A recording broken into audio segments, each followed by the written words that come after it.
जय श्री कृष्णा। डेली हिंदू ज्ञान में आप सभी का बहुत बहुत स्वागत है। पूजा घर के नियम अगर हम नहीं जानते हैं और हम पूजा लगातार करते रहते हैं तो छोटी छोटी गलतियां हम लोगों से जाने अनजाने होती ही रहती हैं।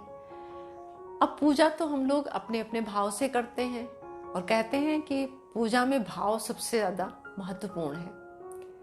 लेकिन अगर हम ये छोटे छोटे जो नियम है पूजा के, इनका भी पालन कर लेते हैं तो भगवान प्रसन्न होते हैं। जो छोटी छोटी गलतियों का जो पाप लगता है, जो दोष लगता है, पाप नहीं दोष लगता है, उससे हम बच जाते हैं। तो आज इसी के बारे में बात करते हैं।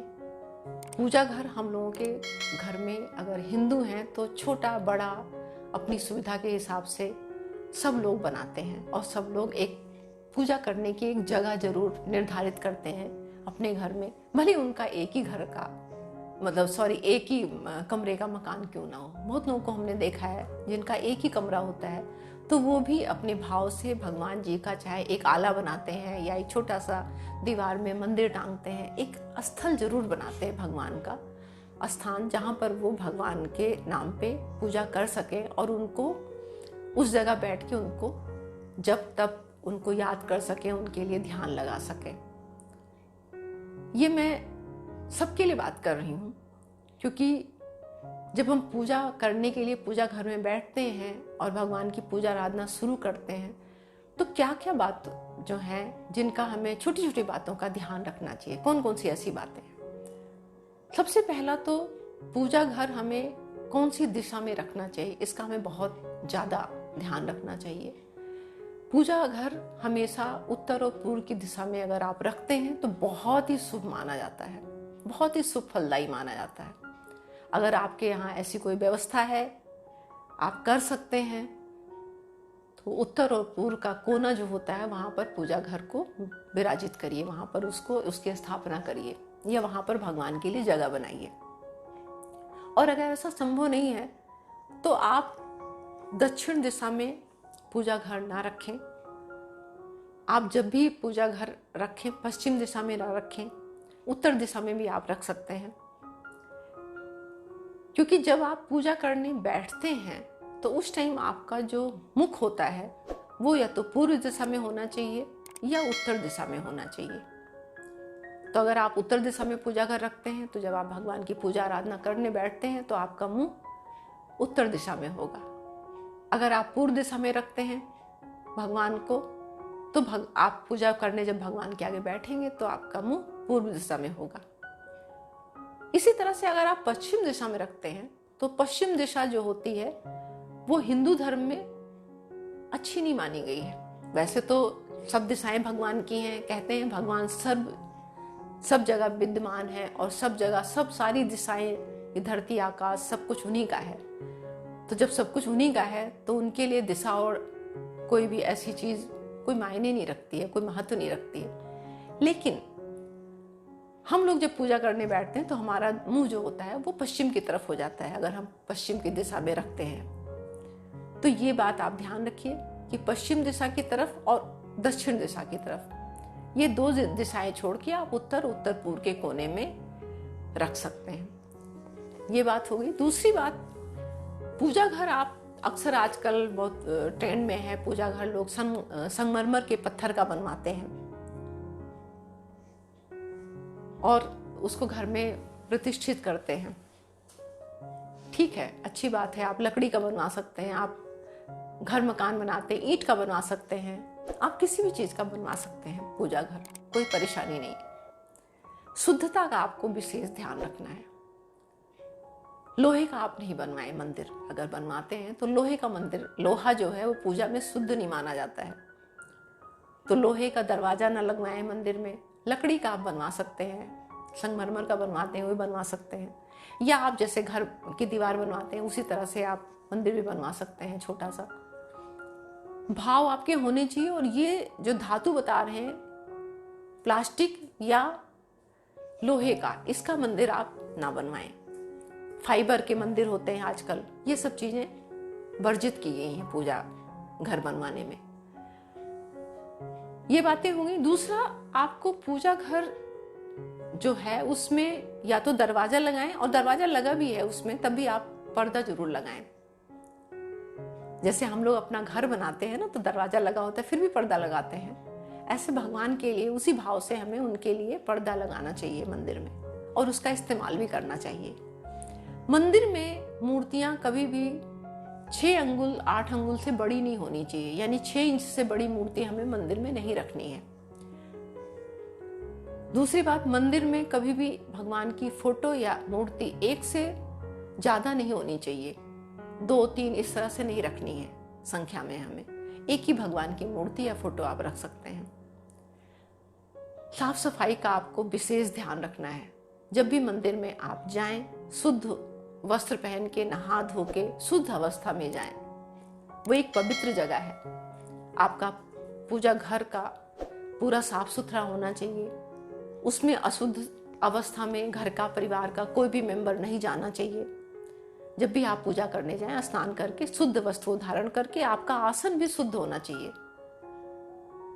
इस अवस्था में आप पूजा करने जब बैठे, मन को शांत करके, शुद्ध होके, एक विशेष टाइम पूजा का बनाएं। आप सुबह का 6 से 7 बजे का टाइम रख सकते हैं, जब आपका मन बहुत शांत होता है, उस टाइम आप पूजा करें। इसके साथ साथ आप पूजा घर में जो भी धूप बत्ती, अगरबत्ती, प्रसाद, घी, रुई, जो भी पूजा सामग्री आप लाते हैं, वो किसी और के पैसे की ना लाएं। अगर आप खुद धन अर्जन करते हैं, खुद कमाते हैं, तो अपने पैसों की लाएं। अगर आप खुद नहीं कमाते हैं तो परिवार के, आपके जो सगे संबंधी हैं, आप उनसे ले सकते हैं। कोशिश ये होनी चाहिए कि आपकी नेक कमाई जो हो, गलत तरीके से कमाया हुआ पैसा, उससे आप पूजा अर्चना न करें, जो कि आज के कलयुग में यही हो रहा है। जो 2 नंबर की कमाई होती है उसको लोग दान में लगाते हैं, भगवान को समर्पित करते हैं कि ऐसा करेंगे तो ये सारे हमारे पैसे जो हैं ये एक तरह से शुद्ध हो जाएंगे, भगवान और ज्यादा देंगे। लेकिन भगवान तो अंतर्यामी, वो सब कुछ जानते हैं, आपकी हर एक भावना उनको पता है, घट घट की जानते हैं आपके। तो आप ये गलती भूल के भी ना करें। आप पूजा में जो भी सामग्री लाते हैं वो अपनी कमाई के लिए आए, अपने द्वारा कमाया हुआ धन जो है उससे लाएं, या आप अपने परिवार के किसी सदस्य के पैसों से ला सकते हैं। इसी तरह से आप जो दान करते हैं वो भी आपके अपने पैसों का होना चाहिए। किसी दूसरे का पैसे का किया हुआ दान दूसरे को ही फल मिलेगा, आपको नहीं मिलेगा। इस बात का आप ध्यान रखें। आप जब भी सुबह पूजा करते हैं, आप पहले अपने पूजा घर को अच्छी तरह से साफ करें। अगर आप के यहाँ ऐसी कोई व्यवस्था है कि आपके यहाँ माला लगी हुई है जो रोज आती है, या फूल माला ताजी आपके यहाँ रोज आती है, तो आप रोज बदलिए। और नहीं तो जब भी आपने माला या फूल भगवान को चढ़ाए हैं तो वो हटा के ताजे फूल उनको चढ़ाइए। आप अगर सुबह फूल चढ़ाते हैं, शाम तक फूल मुरझा जाते हैं। उन फूलों को मंदिर में रखने से दोष लगता है, उनको आप शाम की पूजा में हटा दीजिए। दोनों समय आप पूजा करें।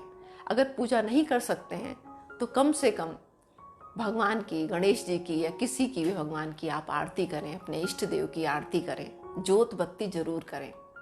शाम को घर में जोत बत्ती करने से आपके घर में सुख शांति आती है, आपके यहाँ जो निगेटिविटी होती है वो खत्म होती है, अच्छी पॉजिटिव ऊर्जा का संचार होता है, और भगवान की कृपा लगातार आपके घर परिवार पे बनी रहती है। तो आपने अगर पूजा घर में रखा है, भगवान को विराजित किया है, तो दोनों समय उनकी पूजा आराधना करें, उनकी आरती करें, उनका भोग लगाएं, उस भाव से आप करें। अगर आप नहीं कर सकते हैं, बहुत लोग आजकल ऐसे हैं जो बहुत बिजी रहते हैं या उनके भाव ऐसे नहीं हैं, तो आप भगवान को घर में विराजित मत करिए। भगवान, आप घर में पूजा घर मत रखिए, उनको स्थापित मत करिए, क्योंकि उनका एक नियम है। जैसे हम लोग हैं, सुबह उठते हैं तो ब्रेकफास्ट करते हैं, लंच डिनर वगैरह करते हैं टाइम पे, हमें ज़रूरत होती है और हम करते हैं, एक हमारे शरीर का, हमारे रूटीन का एक नियम है।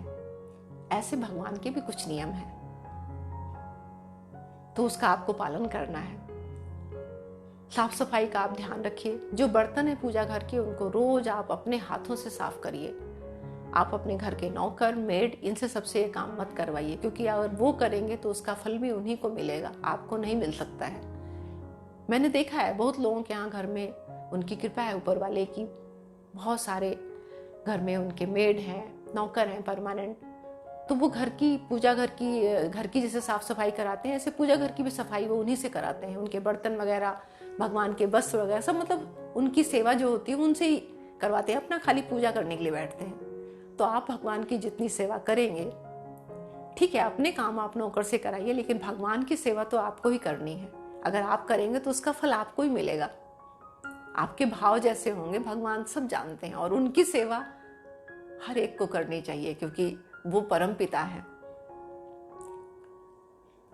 उस भाव से करिए आप।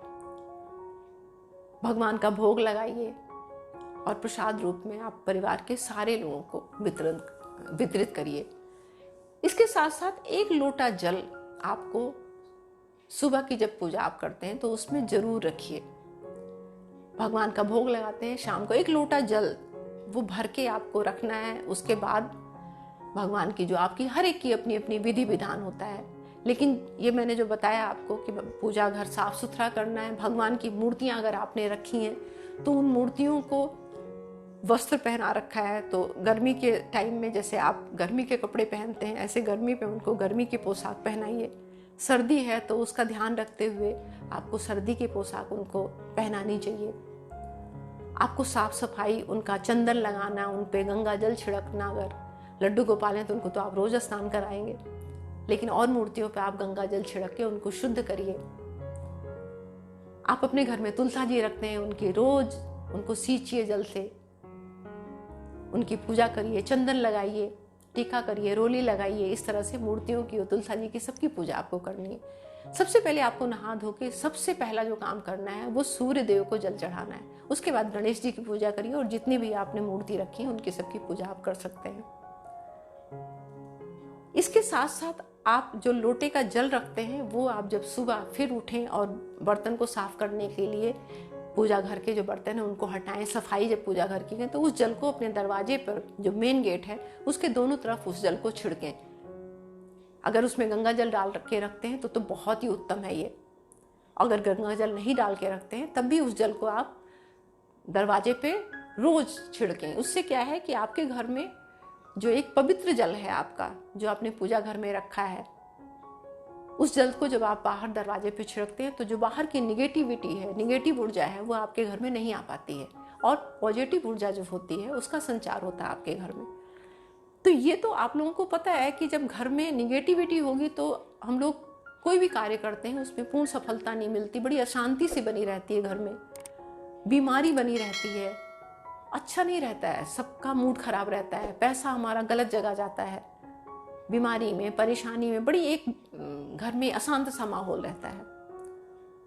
तो ये सब खत्म करने के लिए, क्योंकि हर आदमी कुछ न कुछ कर्म करता है, कोई जॉब करता है, कोई बिजनेस करता है, हर एक का अपना अपना पैसा कमाने का ढंग है, लेकिन घर में जहाँ से हमें ऊर्जा मिलती है ये सब काम करने के लिए, अगर वहाँ पर अच्छी ऊर्जा है, वहाँ पर पॉजिटिविटी है, तो हमारा कार्य करने का जो क्षमता होती है वो बढ़ जाती है, और हमारे विचार भी शुद्ध होते हैं, बुद्धि शुद्ध होती है, हमारा आध्यात्मिक उत्थान होता है। बहुत लोग करते हैं कि ज्यादा पूजा पाठ करने से क्या होता है, भगवान तो सब कुछ जानते हैं, कर्म अच्छा करो, ऐसा लोग सोचते हैं। मैंने बहुत लोगों को देखा है, वही बोलते हैं अपना कर्म अच्छा करना चाहिए, भगवान तो सब जानते हैं, भगवान खुश होते हैं।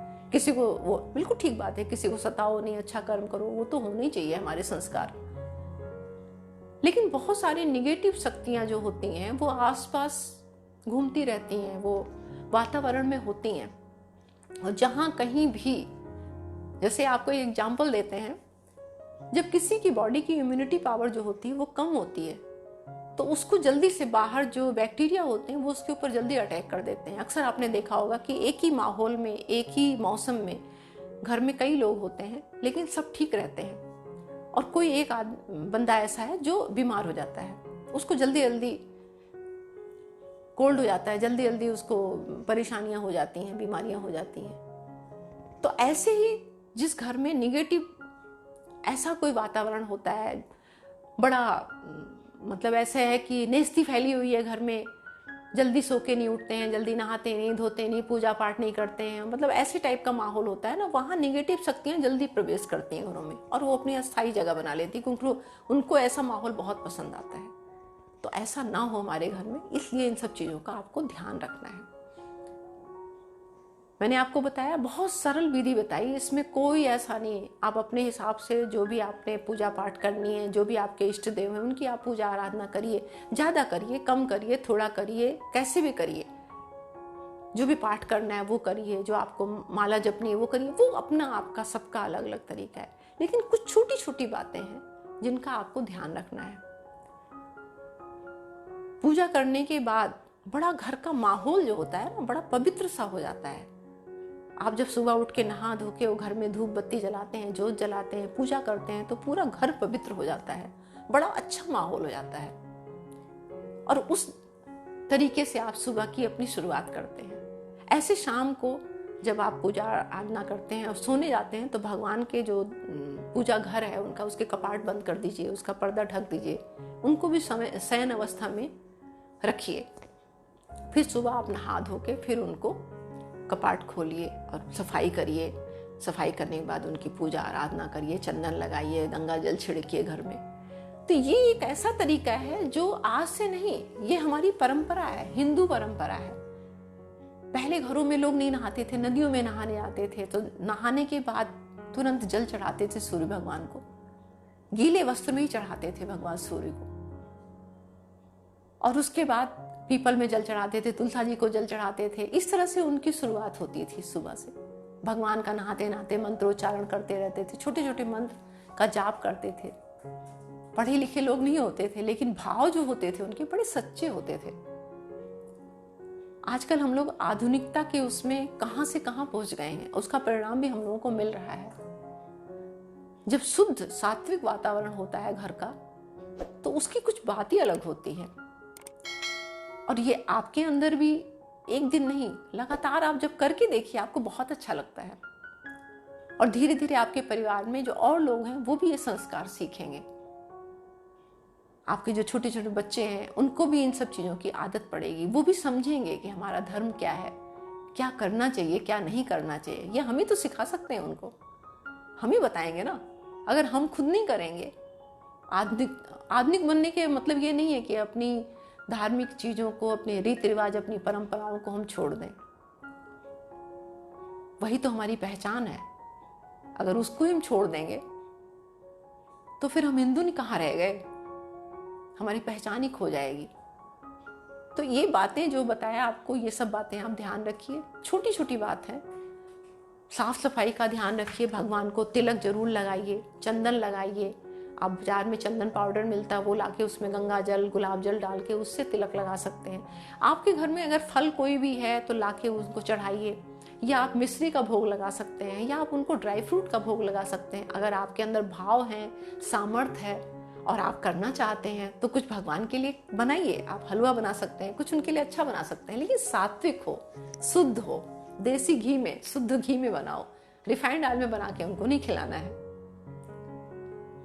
आजकल मैं देखती हूँ घर में लोग क्या करते हैं, भाव सच्चा होना चाहिए। बहुत सारे लोग ऐसे हैं जिनसे मैं मिली हूँ, तो वो कहते हैं भाव सच्चा होना चाहिए। बाजार का बिस्किट लाके भगवान को भोग लगा देते हैं। आपको पता है उसमें क्या क्या डला हुआ है? मालूम है आपको? नहीं मालूम है, कुछ भी नहीं मालूम है। बाजार में जो दूसरा किसी ने बना के दिया है, पैक करके दिया है, हमें क्या मालूम उसमें क्या क्या डला है। तो ये सब आप कभी मत करिए। जो कुछ भी कर सकते हैं, जितनी आपकी सामर्थ्य है, यथाशक्ति यथा भक्ति, जो आपकी शक्ति है, जो आपकी सामर्थ्य है, उसके अकॉर्डिंग आप पूजा करिए अपनी। लेकिन अशुद्धता मत रखिए उसमें, शुद्ध रखिए। शुद्धता का विशेष ध्यान रखिए आप। साफ सफाई का बहुत ध्यान आपको रखना है। इसके साथ साथ भगवान की पूजा आराधना करने के बाद अगर हो सके तो आरती आप करते हैं तो पूरी आरती पूरे घर में कपूर जरूर जलाइए। कपूर जलाइए आप, छोटी सी टिकिया जलाइए, लेकिन जलाइए जरूर। उससे क्या है, उसकी जो सुगंध होती है, बहुत ही सात्विक माना गया है कपूर को। उसको जब जला के वो पूरे घर में उसको हम घुमाते हैं तो उसकी जो सुगंध होती है पूरे घर में समा जाती है, और हमारे घर की निगेटिव जो ऊर्जा होती है वो उसको नाश कर देती है, खत्म कर देती है। गंगा जल का छिड़काव आप पूरे घर में करें। छोटा सा एक वो ले लीजिए, उसके सारे घर में आप छिड़क दीजिए।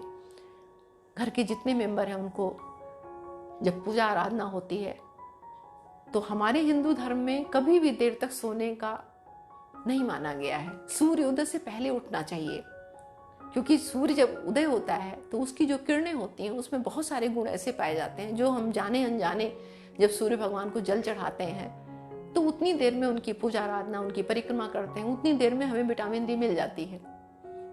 कितनी सिंपल सी बात है ना, कुछ अलग से करने की जरूरत नहीं पड़ती थी। तो वापस हम वहीं घूम के जा रहे हैं, क्योंकि आधुनिक बन के देख लिया ना, आजकल सब विटामिन डी की गोलियां खाते हैं। छोटे छोटे बच्चों जो हैं उनको कभी धूप में निकलते ही नहीं है बाहर ना। हम ये नहीं कहते हैं धूप में आप निकल के घूमिए, लेकिन सुबह जब उठेंगे आप बच्चों को सूर्य प्रणाम करना सिखाइए। उनको जल नहीं चढ़ा सकते तो उनको इतना बोलिए कि सूर्य देव जब उगते हैं सुबह, जब सुबह उठेंगे आप तो उनको प्रणाम करना सिखाइए। उनको बताइए कि सूर्य भगवान जो है इन्हीं की एनर्जी से हमें सब कुछ मिलता है। ये पेड़ पौधे फूल पत्ती ये सब कुछ इनसे ही विकास होता है इनका, इन्हीं की शक्ति इनमें आती है जो ये बढ़ रहे हैं, फल फूल रहे हैं। इन्हीं की ऊर्जा से सब कुछ है। हमारे शरीर का विकास भी इन्हीं की ऊर्जा से होता है। तो मेरा कहने का मतलब यही है कि आप खुद भी इन छोटी छोटी बातों का ध्यान रखिए। आप ऐसे रंग मत पहनिए, नीला पीला, पीला तो पहन सकते हैं, काला, नीला और काला, ये 2 रंग पूजा में आपको वर्जित माने गए। जो पूजा घर आप भगवान की मूर्तियां वगैरह रखते हैं तो उस पर कभी भी या तो पीले रंग का वस्त्र बिछाइए नीचे कॉटन का, या फिर आप लाल रंग का बिछाइए। कॉटन का बिछाएंगे तो ज़्यादा अच्छा रहेगा, क्योंकि वो खिसकता नहीं है, उसमें पूजा करने में आपको सुविधा रहती है। जो पूजा का आसन है वो आपका कुश का होना चाहिए, बहुत अच्छी बात है। अगर कुश का नहीं आप ले सकते हैं तो ऊनी होना चाहिए। बिना आसन के आप पूजा मत करिए। आप जाप करते हैं, पाठ करते हैं, आसन जरूर रखिए अपने नीचे। भगवान को जब भी स्नान कराते हैं तो उनको गंगा जल अपनी पूजा घर में या पूजा में गंगा जल का इस्तेमाल जरूर करें। जब भी उनको तिलक लगाएं, इस वाली फिंगर से उनको तिलक लगाया जाता है, अंगूठे या उंगली का इस्तेमाल नहीं किया जाता है। मैंने पहले भी वीडियो में बताया है कि आप शिवलिंग अगर पूजा घर में रखते हैं तो बहुत छोटा, इतना जितना अंगूठा है ना इतना बड़ा आपको शिवलिंग रखना है, इससे बड़ा नहीं रखा जाता है, क्योंकि उसकी ऊर्जा इतनी होती है कि वो घर में बाहर ही रखी जाती है। वो मंदिर में भी देखा होगा शिवलिंग बाहर बना होता है, तो इसलिए शिवलिंग को बड़ा मत रखिए घर में। कोशिश ये करिए कि शिवलिंग पे जाके वहां मंदिर में जल चढ़ाइए अगर चढ़ाना है आपको तो ये सब बातें हैं, आपको ध्यान रखना है। खास करके शुद्धता और सात्विकता का आपको बहुत ध्यान रखना है। मंदिर में बहुत लोग देखते हैं जहां कहीं जाते हैं वहीं से मूर्ति, वहीं से फोटो सब ले लेके आते हैं। आप अपने कोई इष्ट देव रखिए कि भाई ये हमारे इष्ट देव हैं। भाव आप सब में रखिए, श्रद्धा आप सब में रखिए, लेकिन ऐसा नहीं कि पूरे पूजा घर को इतना सारा बना दिया कि आपका ध्यान ही केंद्रित नहीं हो पा रहा किसी पे। ऐसा नहीं करना है आपको। दूसरी बात, बहुत लोगों को मैंने देखा है कि जो घर के हमारे पूर्वज हैं, बड़े बुजुर्ग हैं, जिनका देहांत हो जाता है, उनकी फोटो भी उठा के पूजा घर में लगा देते हैं। शायद उनको इस चीज का ज्ञान नहीं है कि मरे हुए लोग जो होते हैं उनकी फोटो हमें पूजा घर में नहीं लगानी चाहिए। पूजा घर में खाली भगवान की फोटो लगानी चाहिए। लक्ष्मी गणेश इनकी फोटो आप तो रखते हैं, तो सबके घर में होती हैं, और सर्वप्रथम गणेश की पूजा करते हैं। उसके बाद आप इष्ट, आपके जो भी इष्ट हैं उनकी फोटो मूर्ति आप रख सकते हैं घर में। उनको रोज सफाई आप करिए, गंगा जल छिड़क के उनको पोछिए, साफ करिए, फूल माला चढ़ाइए, उनको चंदन लगाइए, भोग लगाइए, आरती करिए, जाप वगैरह जो कर सकते हैं वो करिए। मैंने बताया ना कि ये आपकी अपनी श्रद्धा है, लेकिन बस इन्हीं सब बातों का आपको ध्यान रखना है कि पूजा घर कैसे होना चाहिए, कैसे नहीं। पूजा घर में गंगा जल आप कभी मत रखिए। प्लास्टिक के बोतल में गंगा जल कभी नहीं रखा जाता है। अक्सर आजकल देखा गया हर सामान, कोई भी चीज, इतना ज्यादा प्रयोग हम लोग प्लास्टिक का करने लग गए हैं कि पूजा घर में भी प्लास्टिक की चीजों का हम लोग प्रयोग करते हैं। तो कोशिश करिए कि घी वगैरह है या ये गंगा जल है, ये सब चीजें प्लास्टिक के उसमें मत लगे। प्लास्टिक के बर्तन में भगवान का भोग कभी नहीं लगाना चाहिए। पूजा घर में जो बर्तन हम लोग रखते हैं या जो भी ऐसी चीजें जिसमें भगवान का भोग लगाते हैं, कटोरी गिलास जो भी उनके लिए इस्तेमाल में लाते हैं, वो शुद्ध होना चाहिए। शुद्ध मतलब चांदी का होना चाहिए या फिर पीतल का होना चाहिए। तांबे के बर्तन में भी भोग, दूध वगैरह, दही वगैरह सब रखा नहीं जाता है उसमें, इसलिए उसका इस्तेमाल नहीं किया जाता है। अगर सूखी कोई चीज़ रखनी है तो रख सकते हैं, लेकिन पीतल सबसे शुद्ध माना जाता है। पीतल के बर्तन सबसे शुद्ध माने जाते हैं। और या फिर चांदी के आप रखिए, तो चांदी तो सब लोग नहीं खरीद सकते हैं, लेकिन पीतल का बर्तन रख सकते हैं आप। पहले क्या होता था, पहले लोग दोना होता था ना, जो हरे पत्ते होते थे उनको धो के उसको उसके कटोरी नुमा दोना बना लेते थे, ऐसे उसमें भोग लगाते थे, वो भी शुद्ध है। प्लास्टिक को, लोहे को, इनको सबको छोड़ के बाकी आप किसी भी धातु का इन सब चीजों का प्रयोग कर सकते हैं। वो तांबे का बर्तन अगर होता है, उसमें दही वगैरह रखा जाता है, दूध, तो उसमें कसैलापन होता है, वो विष जैसे हो जाता है, वो उसमें भोग नहीं लगाया जाता है। तो इन बातों का आप ध्यान रखिए। सुबह शाम उनकी जोत बत्ती करिए, भोग लगाइए, उनकी पूजा आराधना करिए। और मैंने बार बार ये बात कही कि शुद्धता का आप ध्यान रखिए। मूर्तियां कितनी बड़ी रखी है ये आप ध्यान रखिए। समय समय पर उनका वस्त्र वगैरह जो है मौसम के हिसाब से बदलते रहिए। श्रृंगार करिए उनका, जो भी आपके भाव हैं उस तरह से उनका श्रृंगार करिए। तो ये सब बातें आप पूजा में, छोटी छोटी बातें, इनका नियमों का आप पालन करेंगे तो भगवान की पूर्ण कृपा आपको मिलेगी और आपके घर में सुख समृद्धि आएगी, आपकी काया निरोगी होगी, आपका मन बहुत शांत रहेगा।